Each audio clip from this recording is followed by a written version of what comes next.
A weekend of magic at Grandma's.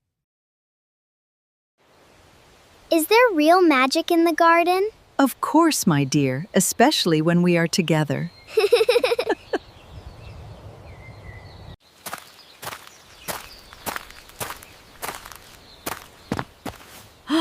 You're here!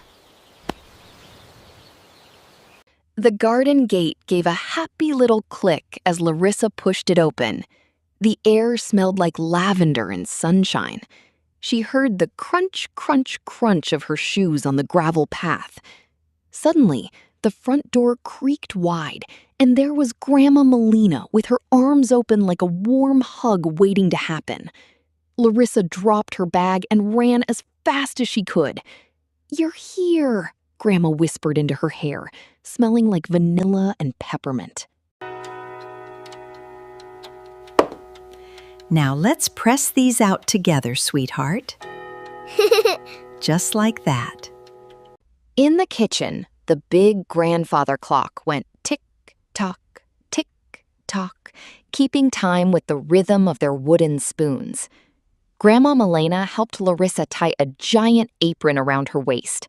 They were making cinnamon cookies. Larisa pressed her thumb into the soft dough, and Grandma shook a cloud of spicy cinnamon over the tray. A tiny puff of flour landed right on Larisa's nose, making them both giggle until their tummies ached. After the cookies were in the oven, they climbed the stairs to the quiet corner of the guest room. Grandma Milena pulled a heavy, carved wooden chest from under the bed. "This is the treasure box," she whispered. Inside, everything had a story. Larisa found a shiny silver thimble that fit her finger like a hat, and a long, silky scarf that felt like a cool breeze.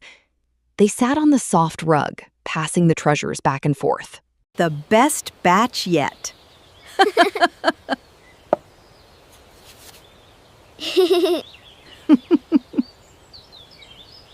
The sun was golden and low when they took their picnic outside. The grass was thick and soft, tickling Larisa's ankles like a fuzzy carpet. They spread out a checkered blanket and set down a plate of the warm, sparkly cinnamon cookies and 2 glasses of cold milk. The garden was quiet, except for the busy hum of a bumblebee visiting the daisies. Grandma Milena took a big bite and winked. "The best batch yet," she said. The house was silent and cozy, lit only by the soft glow of a bedside lamp. Larisa was tucked under 3 layers of blankets, feeling heavy and sleepy. Grandma Milena sat in the rocking chair nearby, reading from a book filled with pictures of dragons and stars. Her voice was a low, soothing hum that drifted Larisa toward dreams. "I love you to the moon," Grandma whispered, closing the book. Larisa smiled, already halfway to sleep. "And back again," she murmured. Dragons flew among the stars. I love you to the moon. And back again.